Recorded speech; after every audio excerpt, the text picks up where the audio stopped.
چون اگر از عروسک خوشش نیاد شروع میکنه به جیغ کشیدن.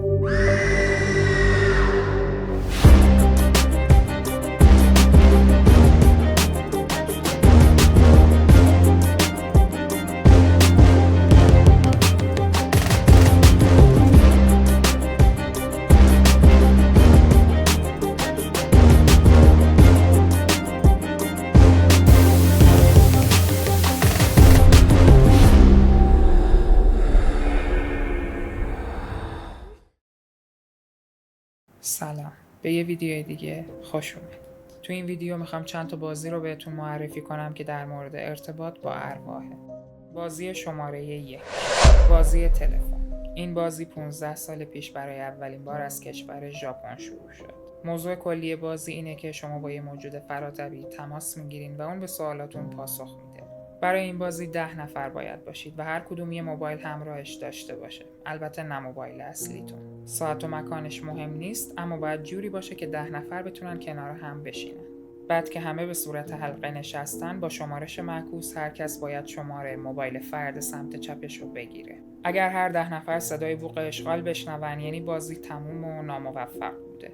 اما اگر 9 نفر بوق اشغال بشنون و 1 نفر پشت خط بمونه یعنی بازی موفقیت آمیز بوده و اون شخص به انسرمن یا همون تلفنچی وصل شده. باید صبر کنین تا گوشی رو جواب بده. اینجا به بازیکن میگه سوالتو بپرس و بازیکن حتی اگر ترسیده باشه نباید صدا رو روی اسپیکر بذاره یا تلفن رو قطع کنه. باید سوالشو بپرسه و منتظر باشه تا انسرمن جوابشو بده. اما هر چیزی یه بهایی داره. انسرمن هم یه سوال از بازیکن میپرسه و اون باید جلوی همه صادقانه به اون سوال جواب بده. اصلا سعی نکنید از پاسخ دادن تفره برید و یا دروغ بگید، چون میفهمه و این به معنی ناموفق بودن بازیه. و در ادامه میگم که این کار چه عاقبتی داره. اما اگر صادقانه جواب بدید بازم میتونید سوال بپرسید و البته به سوالای انسرمنم جواب بدید. این بازی تا هر جا که بازیکن بخواد ادامه پیدا میکنه و موقعی که تصمیم گرفتید بازی رو تموم کنید به هیچ عنوان تلفن رو قطع نکنید. به جاش باید بگید میخوام بازی رو تموم کنم. اما انسرمن هر کاری میکنه که شما رو فریب بده و پشت خط نگه داره. حتی ممکنه پیشنهاد بده که فقط شما سوال بپرسید. ولی به حرفش توجه نکنید. مدام بگید میخوام بازی رو تموم کنم. میخوام بازی رو تموم کنم. باید صبر کنید که اول اون تلفن رو قطع کنه. اگر تلفن رو قطع کرد یعنی بازی با موفقیت تموم شده و حالا باید اون 10 تا موبایل رو توی آتیش بسوزونید.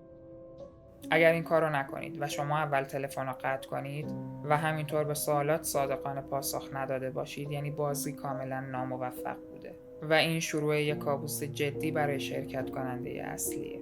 بذارین اینجوری بگم، بازیکن اصلی طی 1 سال آینده ممکنه چند عضو بدنش رو از دست بده، چون میگن انسرمن روی یه بچه است که بدون دست و پا به دنیا آمده و دوست داره قربانیاش هم نقص عضو بشن. بازی 2، شارلوت وب. این بازی یه داستان پیش زمینه داره. داستانش اینه که شارلوت وبستر یه دختر 7 ساله بوده که با مادرش تو قرن 15 زندگی میکرده. یه روز مادرش اشتباهی به جادوگری متهم میشه و میدونید که جزای جادوگری توی اون زمان سوزونده شدن توی ملأ عام بوده. مردم مادرش رو جلوی چشمش میسوزونن و این بچه هم فرار میکنه و میره توی جنگل‌های اطراف. و مسلماً یه دختر تو اون سن نمیتونه توی جنگل دووم بیاره و احتمالاً همونجا مرده. اما روحش طبق افسانه‌ها روی زمین میمونه و میتونه احضار بشه. برای احضار کردن روح شارلوت شما به 4 تا چیز نیاز دارید. یه زیرزمین تاریک، یه چراغ قوه، یه آینه و یه عروسک. مراسمش اینطوری انجام میشه. شما را از ساعت 12 شب میشینید وسط زیر زمین و عروسکی که برای شارلوت انتخاب کردین و روبروتون روی زمین قرار میدید و بعد نور چراغ قوه رو میگیرید به سمت عروسک و 3 بار تکرار میکنید 4 من میخوام باهات بازی کنم. روح شارلوت با این کار احضار میشه، اما 3 تا نکته خیلی مهم وجود داره. نکته اول، هیچ گونه شمع یا آتیش توی زیر زمین نباید باشه، چون شارلوت از آتیش میترسه. نکته دوم، حتما از طریق انعکاس آینه بهش نگاه کنید و از نگاه مستقیم پرهیز کنید، چون اصلا از این کار خوشش نمیاد. و نکته سوم که از همه مهمتره، حتما دقت کنید عروسکی که انتخاب میکنید خیلی خوب باشه، چون اگر از عروسک خوشش نیاد شروع میکنه به جیغ کشیدن.